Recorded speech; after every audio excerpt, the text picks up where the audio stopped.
Where is the camera, Kev? That would be a good first step. Do you want to know? Sounds like Curtis's. What was it? An endoscopy? Yeah, I exactly. didn't know what you were going to say. Yeah. Endoscopy. No, I It's fucking promise. Sam. I promise it's in a completely PG rated area. Hold on, Ochiro, pan your camera down. I will say G rated actually. So, but I will. I can fix do this. Hopefully, it won't be a Ooh. Wow. distraction. To What the... do I see? Oh, Oh, nice. What's this? Fancy. I just saw the top of it and I was like, no. Yes. Oh my god, very Oh, nice. it's got this merchandise. So wait, where did you pick that up? Did you Nice. pick that up from the Teespring? Yeah, it was recommended under one of your easy BPie videos. Oh. So I was Oh. like, why not? Thank you very much for the support. Lovely. Oh, thanks for the warm. Yeah, So is that the hoodie one? I've never seen one of those actually. It is. Yeah, it's comfortable. It shrank in the wash, but it's comfortable. All right. So if you're gonna Excellent. get one, get a size bigger, and then wash it. Excellent. Yeah. Wash Very it down comfortable. side. Very nice. All right, No, Kev. Kev, are It's you the okay? same. Like, should we get started? Like, Yeah, you know what? If it's not going to be distractive. That's not even a word. I just made that up. distraction. If it's not going to be a distraction, I would just get going, and I'll like fix this as we go. all right. So Yeah. So bizarre. It's quite soothing. I want like heartbeat sounds as well. am I the only one Yeah. that like feels uncomfortable when there's like heartbeat noises? I hate it when I'm Yeah. listening to music and they do like a bum bum bum bum bum bum because I always feel like I'm trying not to have my heart rate try and match that. It's like a weird psychological thing. You can't Anyway. control me. Yeah. One of those things like when someone tells you like that you're breathing, and then now you can't stop Yes, like thinking exactly about the fact that. that you're breathing. Yeah. Exactly. All right. Right. That your tongue is not sitting right in your mouth. Yeah. Oh, Oh, let's now not you've start done that. it. By the way, you is haven't everyone- blinked in a while. You should Yeah. blink now. Is everyone blinking? Yeah. Oh, I hope no one feels itchy. By the way. Anyway, so while we're going, what should we? Let's give Rob an intro. So, Rob, do you want to tell us who you are, what you make, where people can find your stuff? Yeah, I'm Rob. I worked as a 2D artist for about 4 or 5 years. I've been using Blender for 3 years, I think now, something like that. Made the switch over. You can find me on ArtStation. That's just under my name, Rob Dickinson. My YouTube channel is called Decoded, and on Twitter I'm Decoded VFX. I think that's it. That's all I've got. All right. I don't have an Insta or anything. I've had a nightmare with Instagram actually because you can have like 2 accounts linked to one email address, but Right. you can't log into a second account on desktop. So I can't upload anything from my computer on the second Instagram account that I made. Right. Yeah, it's a bit. But finicky. you can't delete the second account that you've made without logging in from desktop, which is something that you can't do.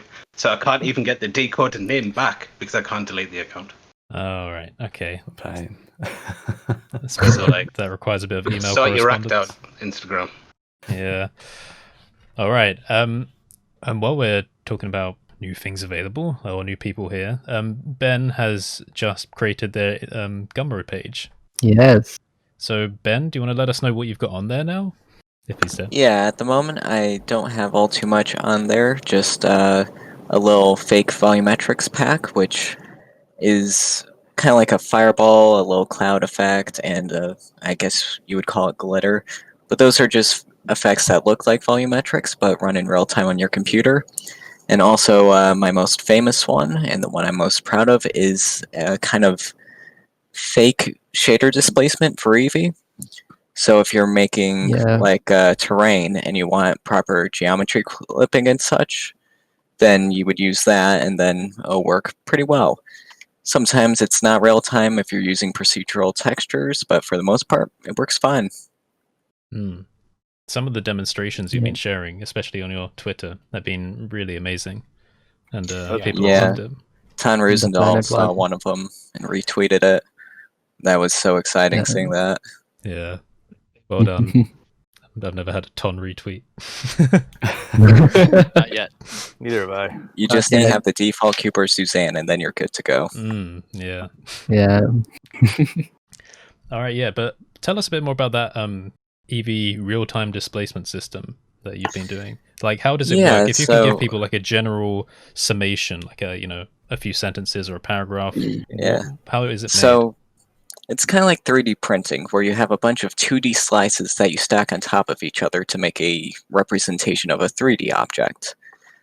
In old games, in one of them, Super Mario Galaxy, for the creatures that would have fur, they would layer the same texture on top of it several times to give the fur depth. And I saw that and I was like, can I apply this in Eevee? So I played around with some procedural textures and turns out it works.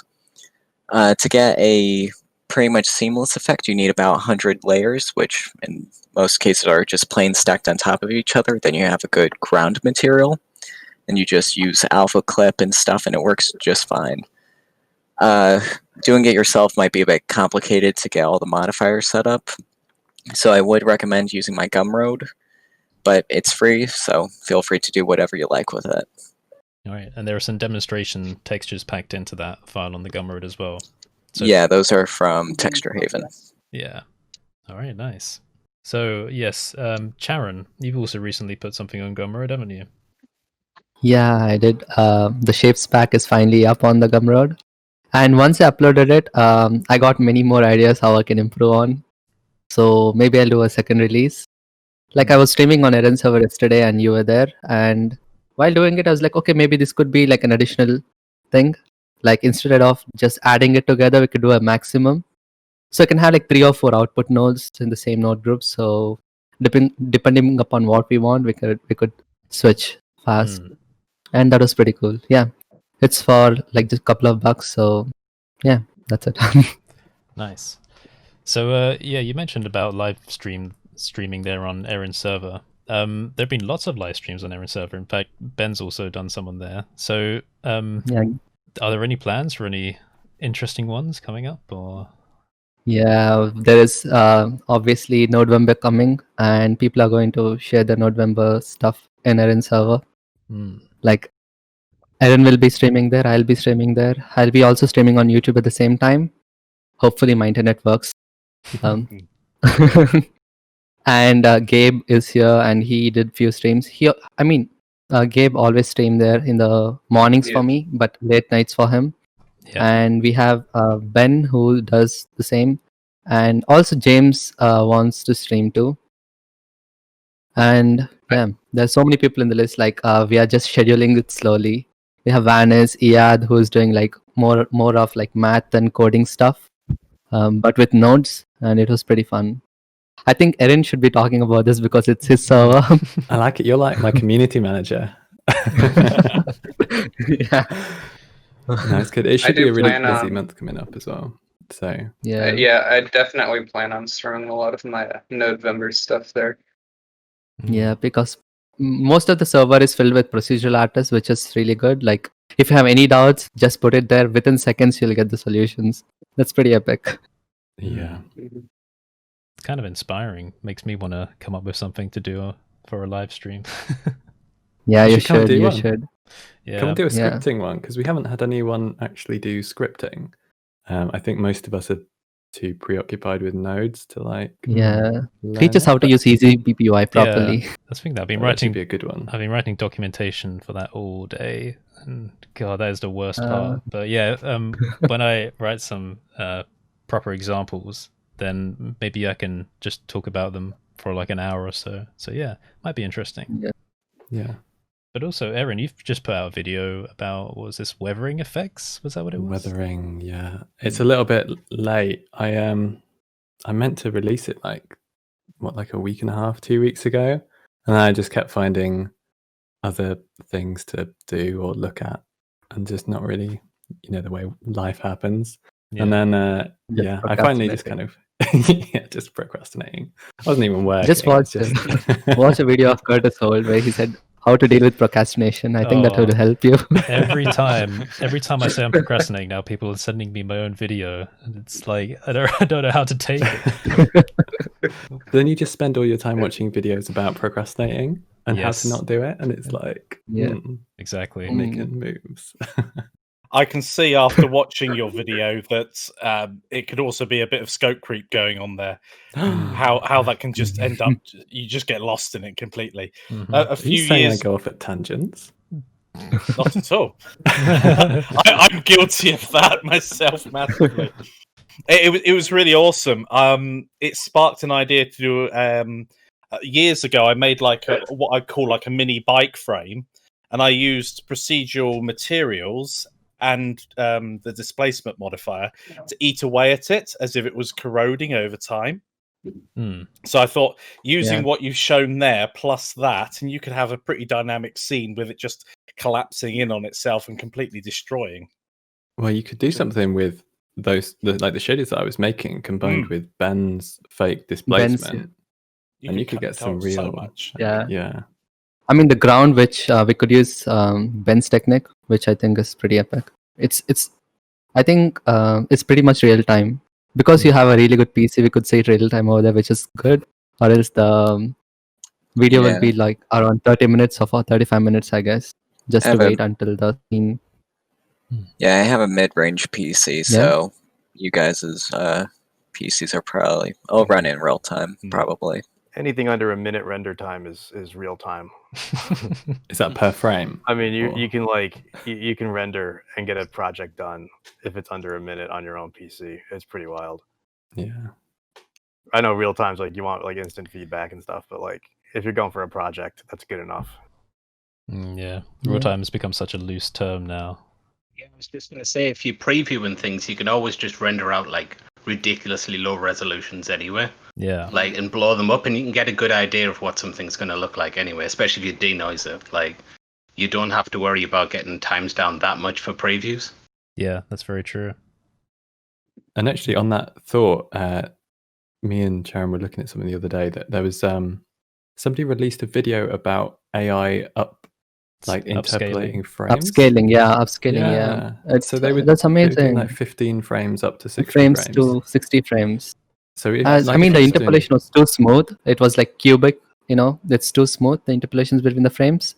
But if Yeah. you're like struggling for PC power, then just render a quarter of it, and then Yeah. use AI to do the rest.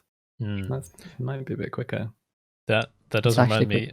I've found a channel, and I can't remember what it's called, but they take old historical footage, upres it, and then do the frame interpolation, and it's so weird. It's also colorized, some of it. Colorized, yeah. Yeah, because it kind of feels like modern footage, but it's people walking around like really early 1900s, like New York and stuff, and even a little bit before that sometimes. And I remember there was one in London where it's like all these kind of factory workers and like tons of kids around, and they all look like super old and like dusty and decrepit, but because it's high quality, it's really strange. It's like, I don't know, it's kind of surreal, but I You love need the it. vintage feeling. Yeah. It reminds me, I think Gleb was talking about it in a video where he actually rendered out his scenes in like a much lower resolution and just used AI to like upscale all the frames because it rendered way faster that way. So you're not limited to just like your frames per second or even like resolution. There's a lot of stuff you can take shortcuts with AI. Yeah. I should Yeah. try that in Also, Resolve the same thing. sometimes because they have that in Resolve. The I can't remember what they call it, but they have AI stretching of footage or slow mo. So I think that's how it works. I think that's what Gleb used. Like I can't remember if it was like his Nebula Beacon talk last year or if it was like a video, but I think he used Resolve to like upscale a render that he rendered at a lower resolution. Yeah, it was the Beacon stuff. I remember that. Yeah, I remember as well. Yeah, Yeah, Yes, I don't I'm not trust really- that stuff though. Not yet. not for project, not for client work. They'll put little messages Yeah. in. You won't see. Watermarks. Yeah. Yeah. I mean, it's good to play around with, but when you're going for client work or project work, oh man, I don't know. I'm still wary. I've been trying like everything just to cut my render times down in the last month, and you basically just have to suck it up at some point and just be like, all right, it's just gonna take what it takes. Also, the denoising artifacts that's causing with one sample renders. Yes. Like Curtis used in his recent video. for the Lupa one, just Oh, with yeah. low samples with the denoising, which gives a different cool effects. Yeah, I love think the that's look of pretty it. cool as well. I love the That was Yeah. amazing. I love the painterly look, but it's not reliable, right? Because like the whole like you want those denoising techniques to improve to get better, so you can't rely on them to make cool effects. Hey, there's Oh, Kev. Kevin's back. Hey. Hello. It worked. Oh, What happened? what's happened to your background? I don't know, but I don't want to distract. Click on you. again. Keep the conversation going. Have you guys seen the new like 2-minute papers video on light transport? Yeah. Oh. That was awesome. So yeah, he's talking about different like rendering techniques. And then like he compares path tracing to other stuff. So path tracing is like what Cycles uses. And other engines like LuxCore, for example, use bidirectional path tracing, which tends to be a bit more accurate. But then he starts talking about like Metropolis light transport and then like manifold exploration Metropolis light transport, or like MEMLT. And like this stuff is like as realistic as bidirectional path tracing, but it's like way faster. It's like insane, like nearly real time. It looks like. Yeah. And I was like, oh man, I really want that in Blender, just because. I mean, The you're playing around caustics. with the caustics was too good. Yeah, so I was doing those caustics and Lux, the volumetric caustics stuff, which is pretty cool. But then like you can do stuff that looks as accurate as that with like manifold exploration, Metropolis light transport, whatever. And it's like real time. It's like crazy. Are you caching any data, any rays, or is it just going? I think they do have comparisons where they do that and don't do that. I'm not sure. I'd have to check for that. Yeah. Or are you talking about Lux or like the MEMLT stuff? The stuff you're talking about now, the MEL. Yeah. Yeah, Whatever it is. Yeah. M&M, Reese's peanut butter. Yeah, I think they have examples where they do that and don't do it, and in both situations it looks really good though. Amazing.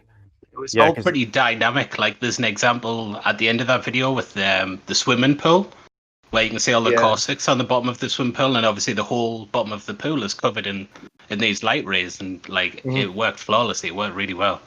Oh, that's awesome. Yeah, caustics have traditionally been really, really tough because you have to use a bias engine and then cache where your rays are going, and then you can control where your rays are going, and you can control your sampling, you can control all that stuff. But if you don't do that, you know that's like Cycles or Mantra in Houdini or these other engines. They don't cache, so it's kind of spray and pray kind of thing. So it's really interesting to see when this stuff works and you're like, hey, that's really fast and it looks really good and it's convincing. Perfect. Yeah. Also, like Syncretic was using glass shaders recently with his material pack, and he wanted caustics. So what he did was he took Lux and rendered like a caustics pass, and then he composed it with Cycles renders, which I think it was pretty intelligent. I never saw people using two render engines for doing one design. I really gotta try that because like in terms of like shaders and materials and stuff, Lux has some limitations compared to Cycles. And also Cycles is like a lot faster than Lux. Lux is kind of like the slower but more realistic thing. Kind of like Eevee is to Cycles as Cycles is to Lux a little bit. But like, yeah, that's really clever to render those caustics passes with Lux and then composite them onto Cycles. With certain use cases, Lux is faster though. So Eevee is noisy as hell if you're doing interior renders, but Lux is actually generally faster to get to a better result. For like that's why they use it so much for architecture.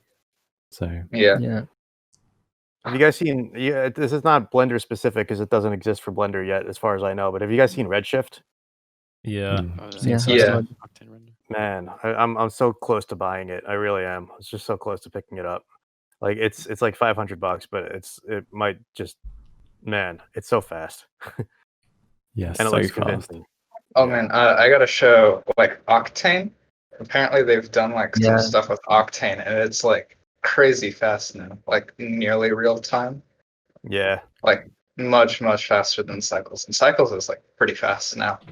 But like the stuff they're doing with Octane is insane.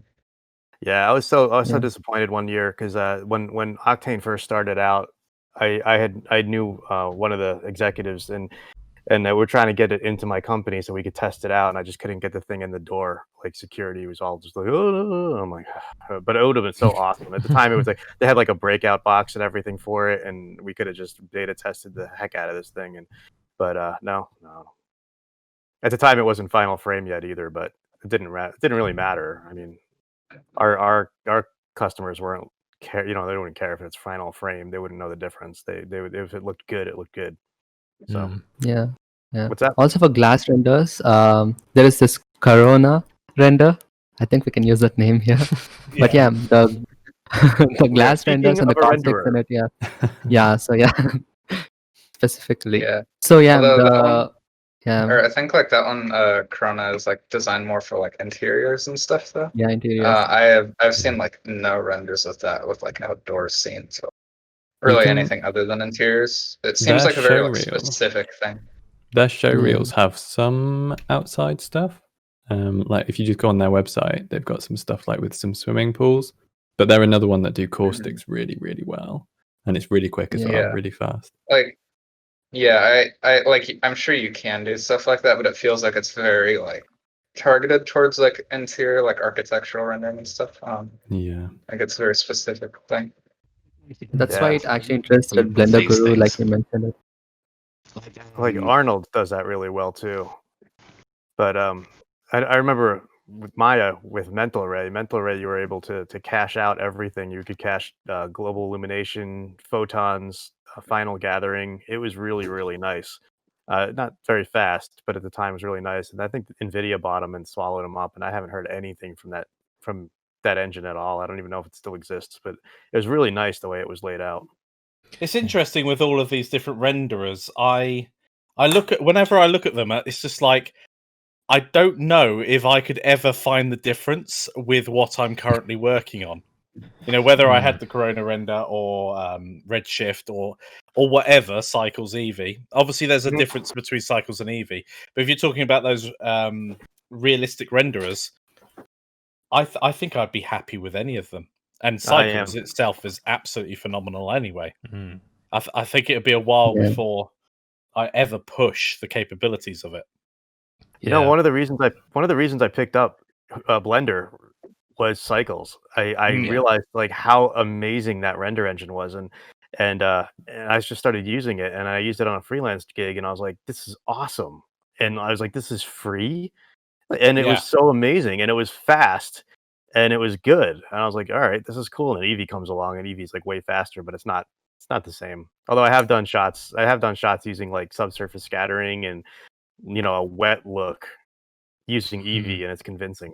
So I'm kind of happy about that, but you really got to really tweak it. Yeah, I don't think Cycles gets as much love as it deserves nowadays, especially with Eevee being so popular. They're both fantastic engines, but you can be so versatile with materials in Cycles that haven't even started to scratch the surface.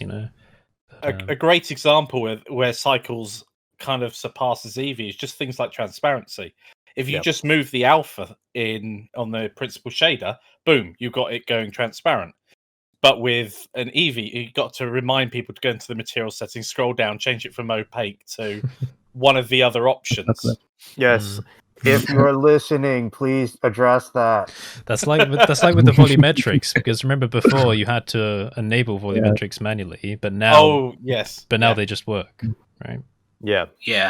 There's a lot of things in Blender like that where I think it would make it a lot more user friendly if instead of having to turn on 6 or 7 different settings to get something to work, if there was just like a master toggle, like, do you want to use cloth? Okay, so it'll enable self collisions.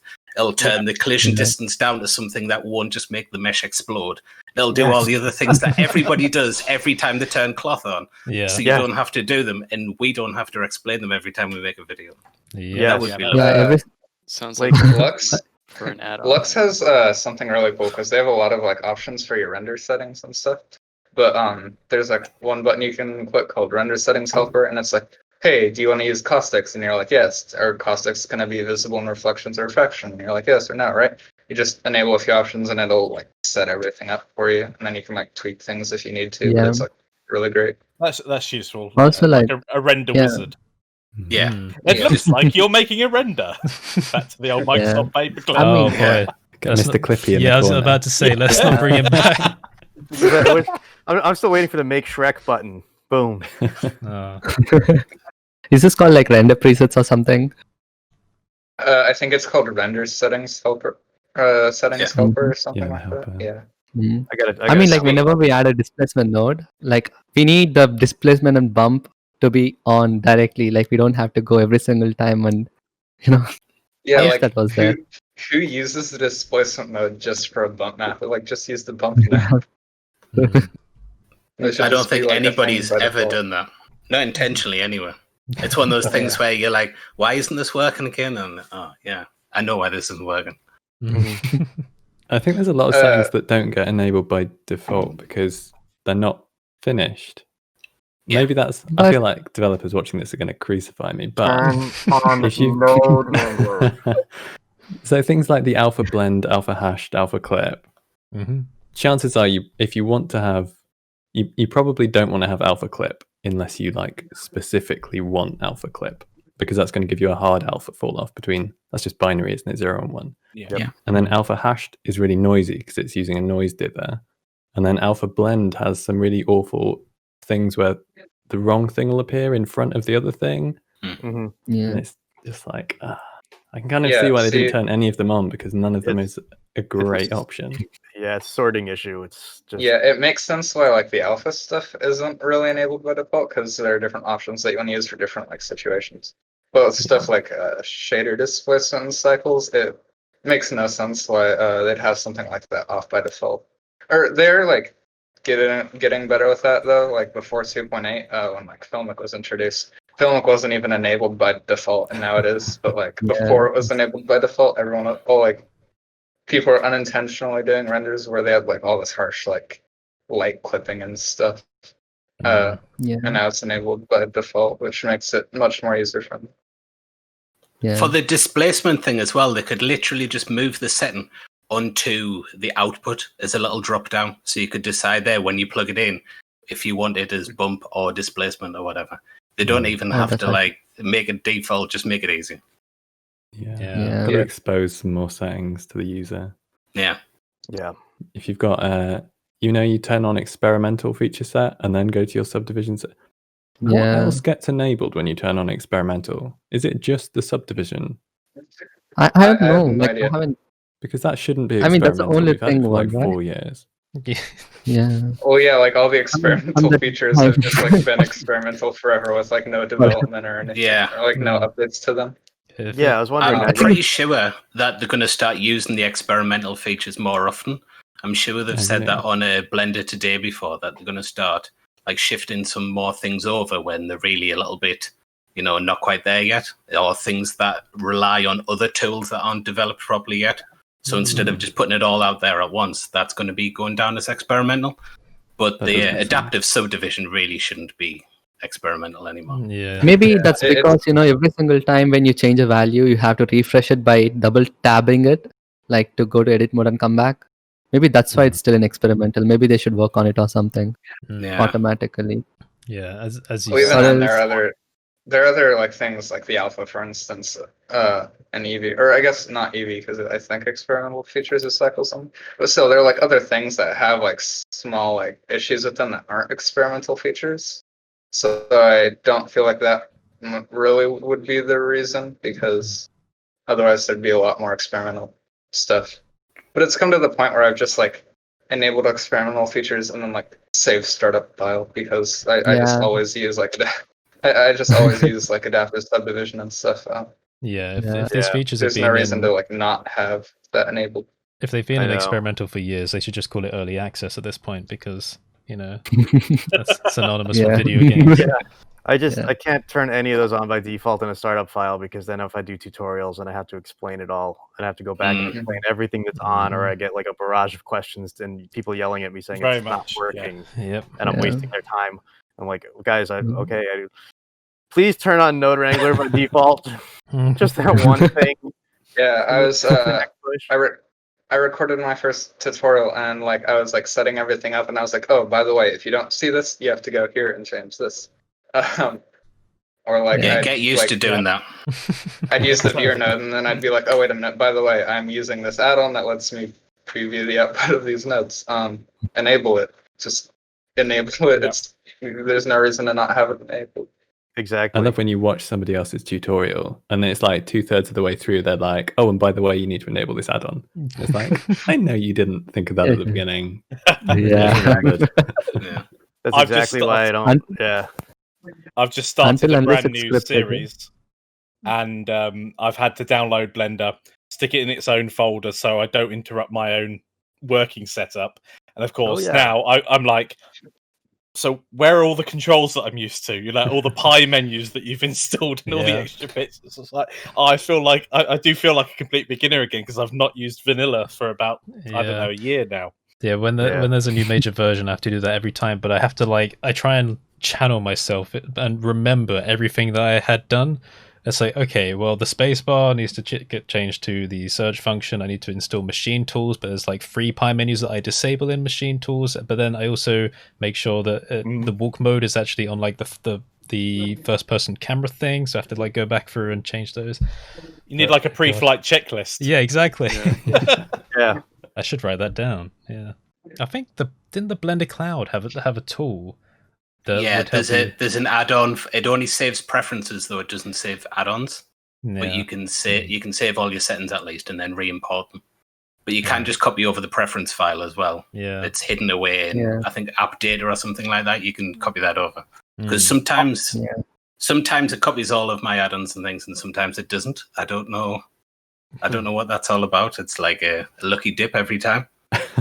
Yeah. Keeps it exciting. So, yeah, like in case, for example, if I want to use, there is no much shader things going on. So I have 2 versions of Blender, one for my normal setup, one for tutorials.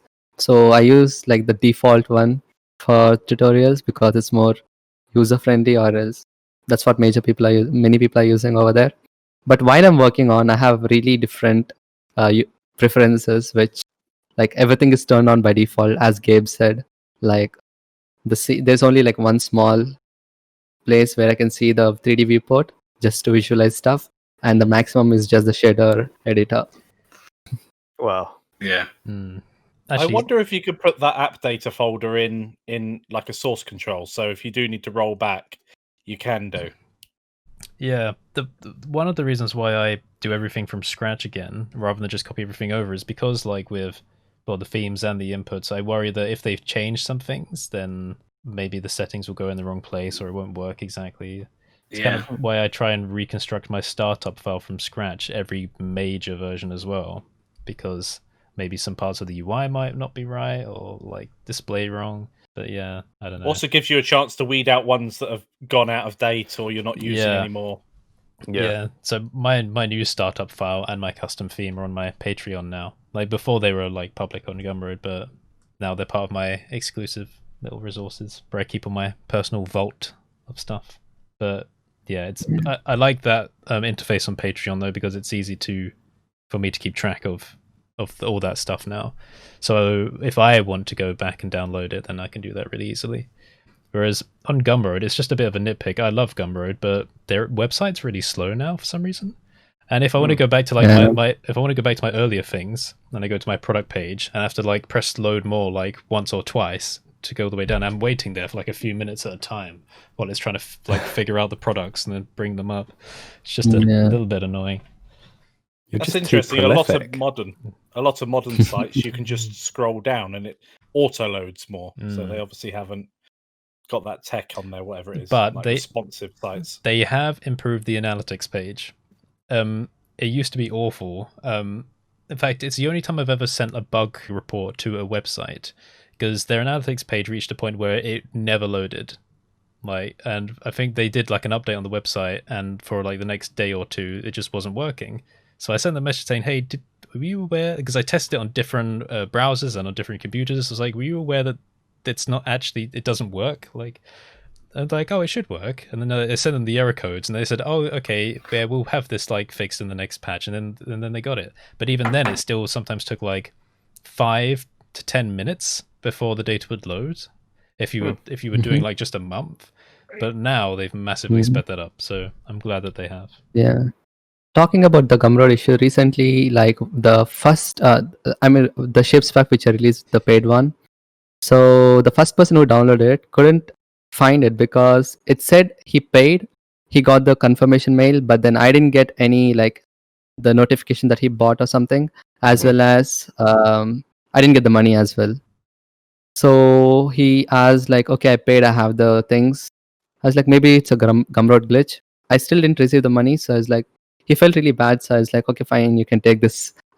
Send me a message on Discord. I can just give it to you. And yeah, he's happy now. That's fine. Yeah. But there's this glitch which happened. I was like, this is weird, right? I mean, I don't think something like this happened to anyone else. So I find Gumroad's customer service is really good though. So Yeah. if you reach out to them, they do normally fix issues. And I got to say the same for Blender Market. Actually, both of them are really good platforms. Maybe I should send a mail to them. was that guy paying by PayPal or card? Yeah, PayPal. Yeah, Yeah, PayPal. because they are having a bit of a transition period now, aren't they? But the other people who like Iyad Ahmed, he also bought through PayPal and it reached normally. That's weird then. Yeah, exactly. I don't know what's going on. Yeah. Has there been a like change in the terms of service or something for PayPal? Because a lot of the different distributors and things I use are all moving away from PayPal right now. So I take it there must be something going on. Everyone who pays me through PayPal is suddenly not paying me through PayPal. So I don't know. I don't know what they've done to annoy people, but there must be some sort of change. So Erin did a bit of a public service announcement on this server, I think, wasn't it? I'm just trying to find it. Yeah. So basically, the way that Gumroad is going to manage payments with PayPal is different now, and it is because of PayPal changing some usage terms or whatever. But usually on Gumroad, if people pay, the money gets stored in your little Gumroad account, and then it'll get sent out to you like every Friday or something, right? But now, because of these changes with PayPal, when someone buys a product with PayPal, it doesn't go into your Gumroad account. It goes straight to you immediately, but they take off their little percentage. So it's like there's two different transaction methods now. But any of the regular payments do follow the original style of sitting in the account. So yeah, it's a bit complicated and a bit weird, but they've tried to inform people about it. They sent out emails, they shared some graphs on social media, I think. But what it means for users though, if you're selling on Gumroad, you need to connect your Gumroad. So you need to connect your PayPal to your Gumroad account as a seller. Because I thought I had mine plugged in because I've always bought stuff on Gumroad through PayPal. But when I checked, my PayPal was not actually on the account. Yeah. Weird. So yeah, you need to connect that to make sure that other people can actually keep buying stuff from you. Because if you don't have it connected, people won't be able to pay through PayPal. So yeah. So I can imagine why other services are moving away from PayPal now, because that seems really inconvenient. Yeah. Yeah. It means they've got less money sitting in their account as well if the payments are done automatically instead of being held with PayPal or whatever. Yeah. If you're a big company, that's probably a lot of interest you're talking about, difference there. Yeah. Like if the payments are immediate instead of, what was it, every Friday, did you say, Curtis? Yeah, every week. Like that's a lot of time they were holding on to money where they're not now. It'll be like millions of dollars they'll be holding in there. Yeah, absolutely. That'll be worth it. I mean, there's companies set up where all of the money they make is just based around holding someone else's money for a little while. And if you do that with enough people, you can make a lot of cash doing that. So it's a big deal to a company, I suppose. That's very true. Gumroad has been impressive, though, because I think it's the fastest paying service that I've ever used as like a storefront. Every week is pretty good. Everything else is like every month. And I think my Teachable affiliate income is every 2 months. Because of some legal thing where they have to hold on to it for an extra amount of time because of like a refund period and stuff like that. Yeah, so that's exactly it. You get 30 days is the payment period, but they also have a 30-day money back guarantee. So if they buy on day 30, that's your 60-day window. Exactly that. Yeah. So I get the income every second month, which is a bit of Yep. a delay. 60 days. Yeah, it is very common for affiliates to be a long time. I know a guy who has I think it's a 6-month payout on his affiliates, Damn. which is like ridiculous when you think, especially if you've had a big scale up there in your sales, where you start off with like $10 or whatever, and then by the time you're on month 5 and you're on hundreds of dollars now, it's like, okay, can I have my money, please? Like, from month 2, I'm only going to be getting month 2 money here. It's not even all of this stuff. Yeah. I think Patreon pays out on the 5th of every month. Patreon's a bit of an interesting one because don't they charge people on the 1st of every month regardless of when that person last paid, right? So if you paid like a couple of days beforehand, it doesn't matter, they're going to charge you again on like that's right. the 1st. That's interesting. I didn't expect that, but I suppose maybe you could set it up. Yeah, you could set it up so they don't pay right away, and then they do it. But then people they come on, they grab all your stuff and leave, and then you're like, oh, yes. I have charge up front set up just because of that. Because I'm going for more of like a subscription access model now. Like Xbox Game Pass or whatever. You pay a little bit of money, you have access to everything. That I'm okay with that. Yeah. So yeah, I'm fine with that too. That's how I have my Patreon set up, like $2. I haven't even created another tier. Like all my money's coming from freelance and from my day job. I'm like, all right, I gotta like launch something at some point and sell something. But I'm like, I'm happy. I've actually been thinking about doing refunds for people who sign up right at the end of the month. Because I don't think it's very fair. If someone, like my top tier is $15. So if someone signs up for $15 on like the 28th, and then they get charged again 2 days later or whatever, it's like, that's not great. And I do actually... I do notice if I lose people on Patreon, that's usually why. It's people who sign up, they get access to all the stuff, and then a week later they get charged again. And they go, I don't know what's happened here. I don't think they understand sometimes why they've been charged twice in a week. Yeah, you're right. And they just cancel it. You're right. They don't. You're absolutely right. I've seen like if you read the exit interviews, a lot of the times like that might come up, and luckily that hasn't come up too much for me. But I've seen it. People get like, why am I getting double charged? I'm like, you're not getting double charged. It's just the timing thing. Yeah. But it's up to you if you want to pay or not. That's cool. Yeah, it would probably be better if everyone had their own 30-day consecutive month from when you start or something, instead of being done on a calendar month. I don't know why that's done like that. Yeah, I was surprised when I heard it was on the 1st. I was like, really? That seems kind of simple. Like a bit too easy, the kind of thing that someone like who was a bit of a lazy developer would do, just because if they didn't know how to track people's entry dates. But I'm not going to throw shade at them. But but yeah, it's payday tomorrow. Anyone who's lived through Y2K can throw shade. Yeah, man, I'll throw shade.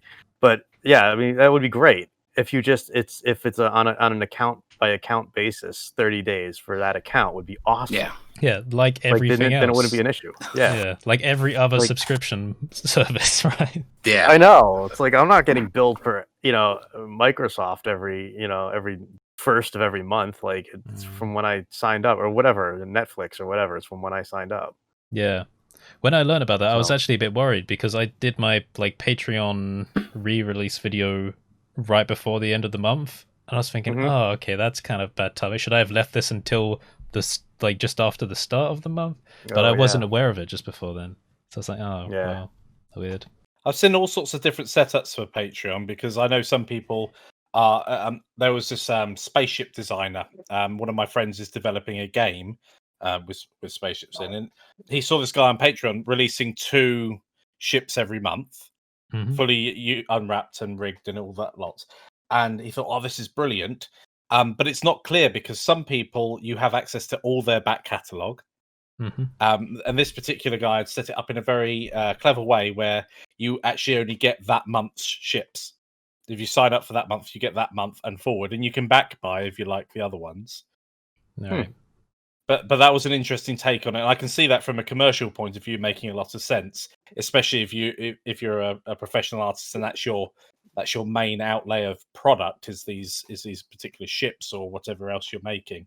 You don't want to, someone to pay $15 or whatever and have access to potentially hundreds of dollars worth of assets and then not pay again. until next year to collect all of them again for $15 or whatever it is. Yeah. I suppose it's a Yeah. balance up really, because I'm okay with that idea of like someone buying in and then downloading all my stuff. I wasn't always, but I've sort of become more okay with it after taking a look at some of the other mass subscription things like the Game Passes and whatever. It feels sensible because I feel like, okay, yes, some people will do that, but at least you've made a little bit of money, and you know, anyone else could have taken that stuff and be sharing it for free. You can't. Oh, like, totally. Yeah. you can't fight every person who's like pirating content or whatever. So You just can't. It's a losing game. yeah. Well, so, pirates will pirate. It doesn't matter whether or not it's assets, games, or movies. yeah. If someone's got a means to get it for free, they probably will. Yeah, and on my larger tiers, I offer people like a 90% discount on all products. The reason that I'm not giving everything away for free is because, well, there'll be like a free link, and like that can just be shared. And with the 90% discount, I'm like, okay, sure, they could share this code with other people, but even if they are doing that, still making money from that. Yeah. So like just trying to cover the grounds a bit. Sure, you're making less, but you're still making a bit. And You've got a sale that you might not have had otherwise. That's yeah, that's exactly. the key thing there. And for Yeah. like the higher payers, you expect anyway, just from like a moral standpoint, that they're probably not the kinds of people that are going to be sharing the code around because they've already invested so much into you. Yeah. I agree with the family sharing aspect that both iOS have, and I think the Microsoft Store has as well. Where if you buy a product, your family gets to use it. So the logins you got associated with that account, I really like that idea. So like you were saying there, if I had some products, I'd want a small team to use them and not pay multiple times for the same asset or the same node group or whatever you happen to be putting together. Yeah, I don't really care if like someone takes something and shares it with their friend just for a bit of fun. I feel like that's quite encouraging. But it might just... even inspire them. That's a great thing to become great artists. Yeah, exactly that. I mean, it's just like with like video games. You buy a game, you can play it with your siblings or whatever. They don't need to pay extra. Also, like to mention that to my node groups, if there is any paid content that I'm releasing, if you can't afford it, just text me in Discord or something. I'll just give it to you guys. That's fine. But yeah, That tells them. that's okay. It's actually okay, but then pirating is. I don't think so. I'll support that anyway. Yeah. Ask, when you I get mean, people if you who, ask any creator, people you see like, and I've had this as well, like some no groups I made last year, you see them get shared on Facebook pages that, like, there was one that was shared on a Facebook page that I'm an admin on, selling like just a renamed version of my product, and they hadn't even moved the nodes, and I was like, That's complete piracy right there, man. That's where the buck stops, when they're trying to make a profit out of your work without any extra value being added. If they've taken that node group and they've incorporated it and done loads of other things to it or whatever. But when it's identical and they've taken your name out of it, and it's like, So And how then weird is used this? your like, group to promote it as well. And how weird is this? Like a person texted me in Instagram saying that, can I use this product? Can I sell this product? I was like, what? I gave this for free for a reason. Like he can't make money out of it, right? He's like, can I sell this product? I said, no. You can give it for free. I don't mind it, but don't sell it, please. Oh, yeah, that reminds me. When I did like the Meg generator, had some template content in it, and then someone was like, "Can I sell the generated Megs?" And I'm like, "If you use your own parts, yeah. Like, don't just press the button and then sell that. You're just reselling the artwork, and there's only a few variations. Like, what are you gonna do? Just press it and like sell duplicate? I don't understand. That's a money machine. Yeah. I made this gun 3D model that I textured and everything, and I put it on Reddit and stuff. And like, somebody messaged me and are like, "Hey, can you send me the file so I can use this in my game?" And I'm like, I made it. I'm not selling it or anything. It's kind of weird to just DM people asking them to give you their art so you can use it for your own like projects and stuff. Yeah. So it was kind of odd. Yeah, it'd be totally different if they said, "Oh, that's really awesome. Can we discuss a licensing agreement so I can use it in my commercial game?" Yeah, or like if I was already like selling it and they were like, "Hey, is it okay if I use it? If I buy this and use it in my project?" Yeah. But like just messaging someone being like, "Hey, can I have this model, like this artwork that you made, to use in my own thing?" Oh, It's but just Gabe, you'll get weird. the free exposure. Woohoo! Oh Yeah. man, I love being paid an exposure. It's a feather in your cap. I've heard that one. That reminds me, I have done a few bespoke agreements with people before. Very nice people. They're just like, hey, I really like this artwork. Can like we do something similar for like an album cover here? And like I'll pay for it, if you just let me know. So we did, and I gave them like rights to like broadcasting or whatever and modifying the artwork, and I wrote it out for them. I said, yeah, this is yours. I made this for you based on this. This is yours now. And that's all very nice. Just wrote up the invoice. Good. So it's very nice when people want to do it that way. Yeah. But this conversation and like the piracy element also reminds me of Credit, because it keeps popping up. Had a nice chat in my server where like people are interesting on Instagram, because some people take the artwork, they say like very plainly, this is Curtis Holtz, this is really cool, and I'm like, nice, thank you very much.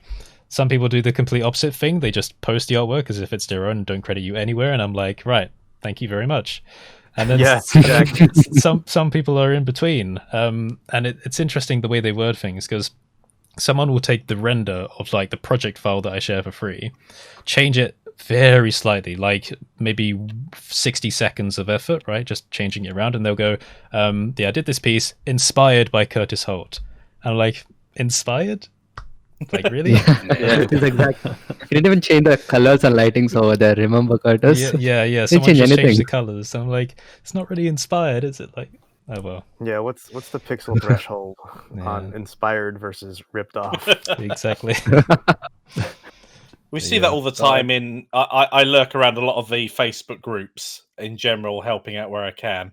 And you see a lot of, that's Grant Abbott's fishing shack. That's Ducky's this, that, or whatever. And you're like, guys, just say I followed this tutorial. Yeah, exactly. And I don't know whether it's a Methodology. language barrier, because there is that, this is something that I've done. Full stop.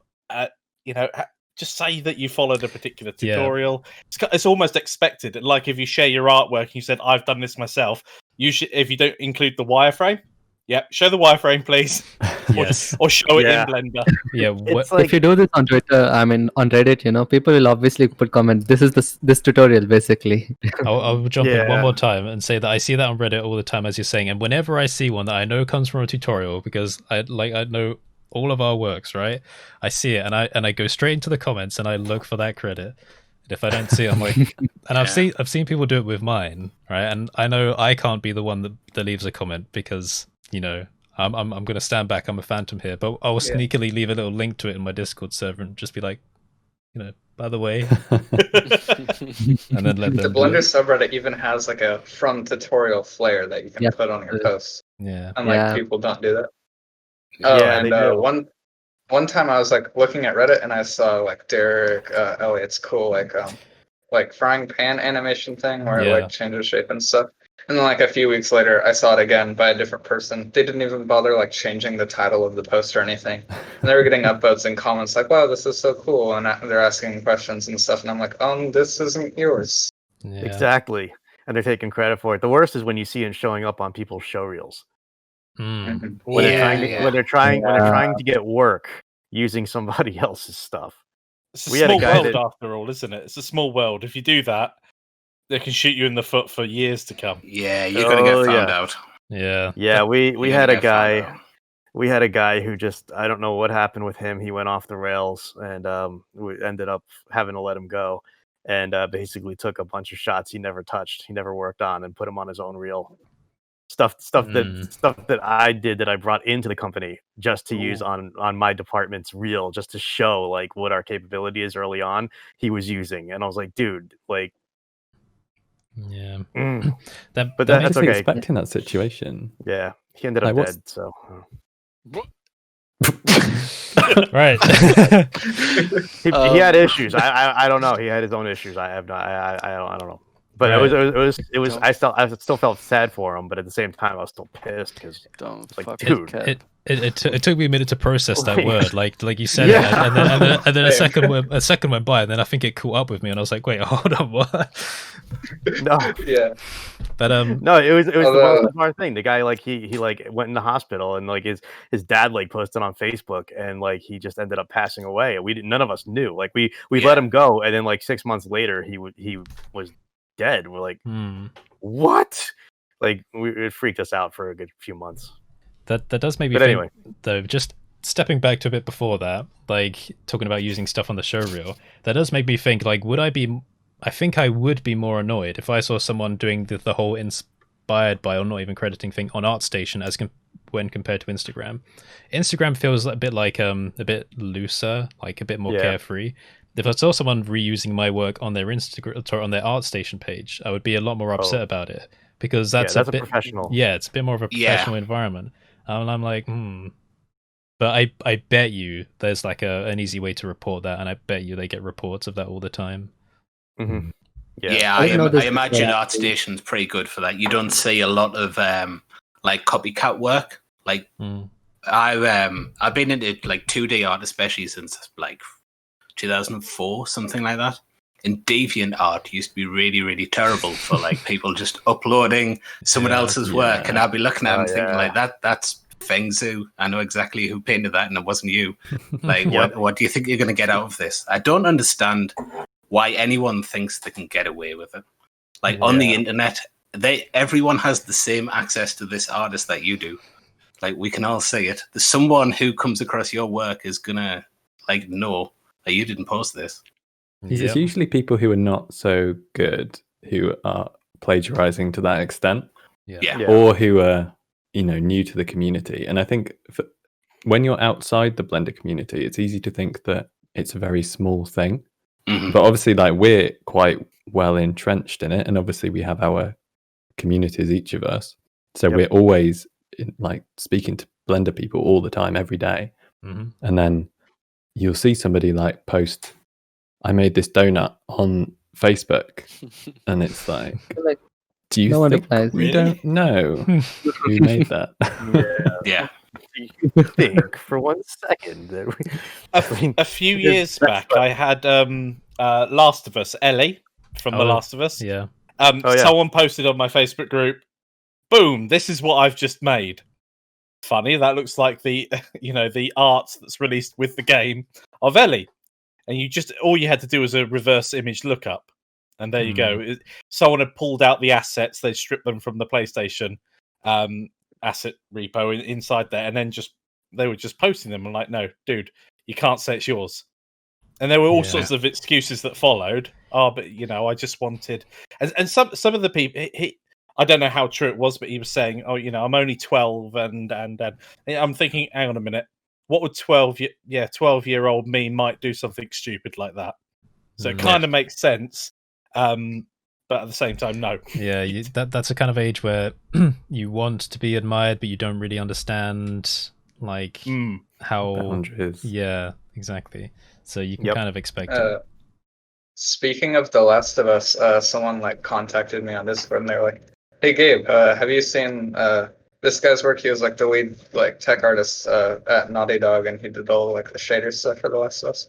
And I was looking through his articles, and I was like, "Oh man, like all this stuff is like super cool." Because they used a lot of really cool like shader stuff for The Last of Us, from like rain on vehicles and everything like that.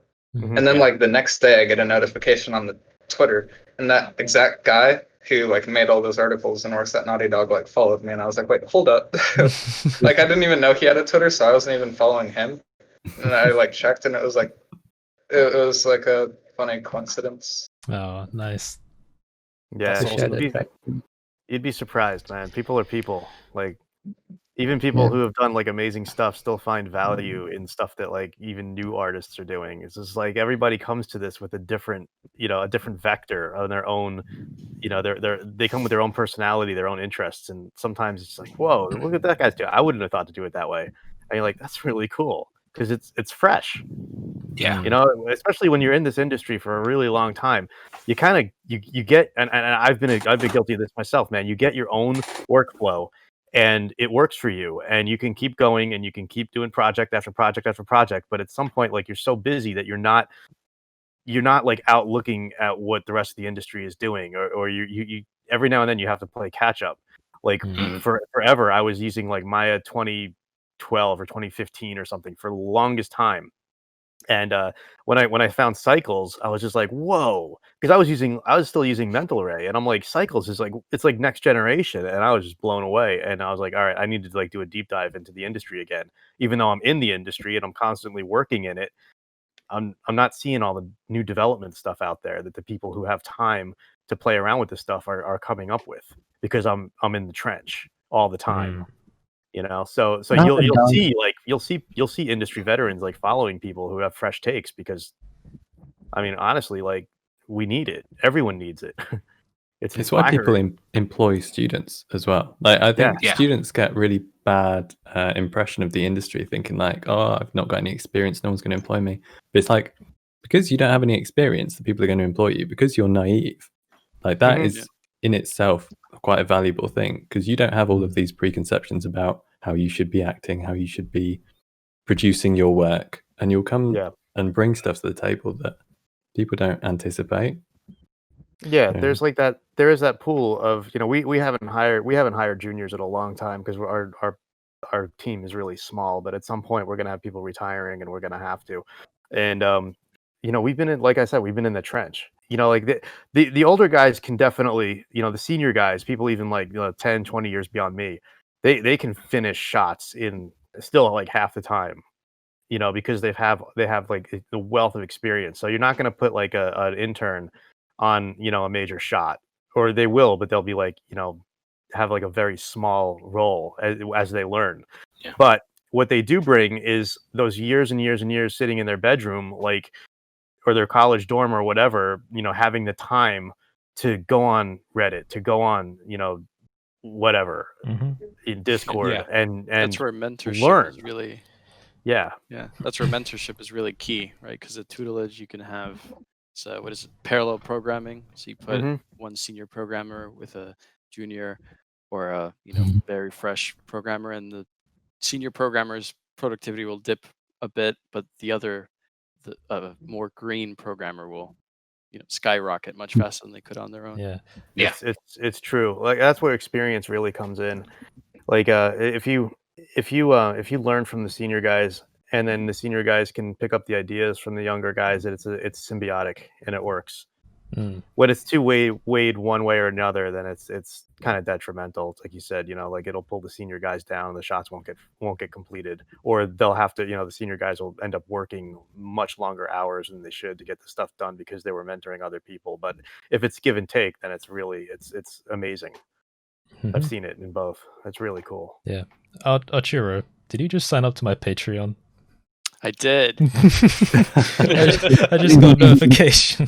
And so should you. And also, actually, look at that camera. Last time I did this, I put out a call for Blendinist fan art, and you delivered. Vishnu, thanks so much for that beautiful, beautiful piece of artwork, wrong way, which we can put here. Yeah, I'll make a note of that. Yeah, thank you. And then if we don't, very nice. I can just personally go back and strip this from the space-time continuum. Yeah. And just remove it in the edit. Arturo just embraced us like inner YouTuber there. Yeah. Thank you, Arturo, by the way. Oh yeah, of course. Signing Thanks up for the that was the techno philanthropist one, I think. Ooh. Funding. And he also has a merch. Wait for the cup. It'll be soon. Look at him. He's my biggest fan. He's going to harvest all of your files and then he's back right out. here. Yeah, right. Speaking of merch, is anyone getting November merch?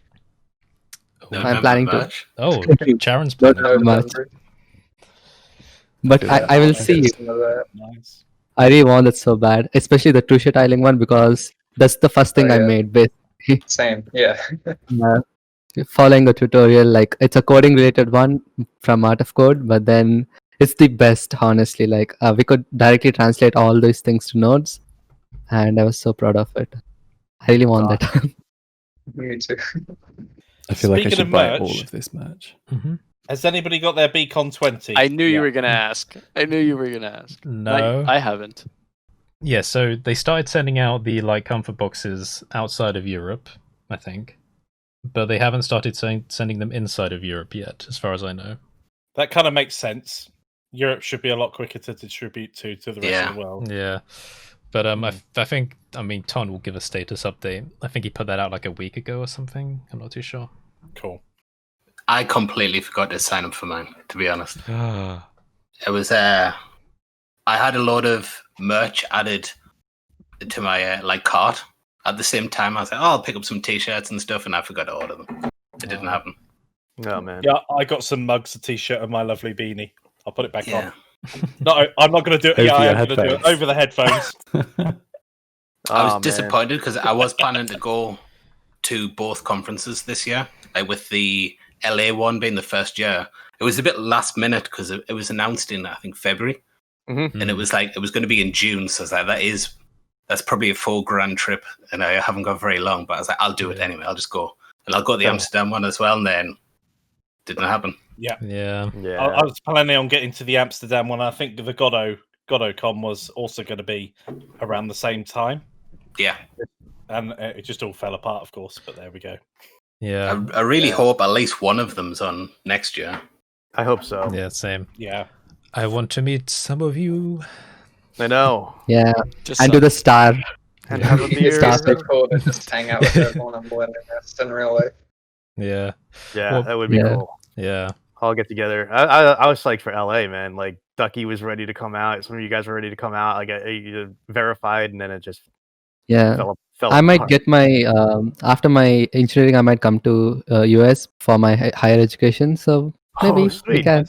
Yeah, very cool. Yeah, I'm Yeah. preparing for them right now. Like, I don't know if I said this on like a podcast before, but like, I always wanted to go to VCon, but it was always in Amsterdam, and I like in the US. So I was like, I don't know if I could really go to one. Then they're like, hey, we're gonna do our first one in the US, and I'm like, oh, that's cool. It'd be nice if it was close. They're like, it's gonna be in LA, which is like 3 hours away from me, and I was like, oh, nice. Like the very first one that's not in Amsterdam is Yeah. like just a drive away from me. Oh, sweet. Also, the Yeah, how- and Nothing happened. then Where- yeah, it got canceled. So Yeah, I was like, it was literally like 3 miles away from me. I was like, man, like I could like walk there, and I'm like, the America is the larger portion of my audience, and I think everyone else's audience them on YouTube.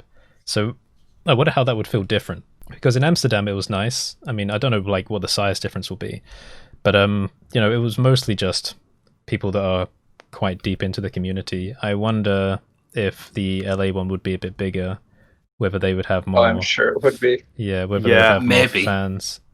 Yeah. yeah. it'd be I went to interesting. I attended the LA user group online, and I was really bummed out because the first time I was like, man, I could actually get there because they do it every few months, and so I did it online, and actually a lot of people, like a lot of studios, were talking, like on Mhm. pretty big projects where they use Blender, and I was blown away. Man, I was like, wow, because everybody knows like Barnstorm over in Burbank, they use Blender, and but there were like other studios. I was like, this is really wow. It's getting penetration. I mean, it's getting in there. Like I predicted a long time ago, it's going to probably be like ZBrush for a while, where it's going to be like this awesome tool that people use, and it's going to become part of pipelines.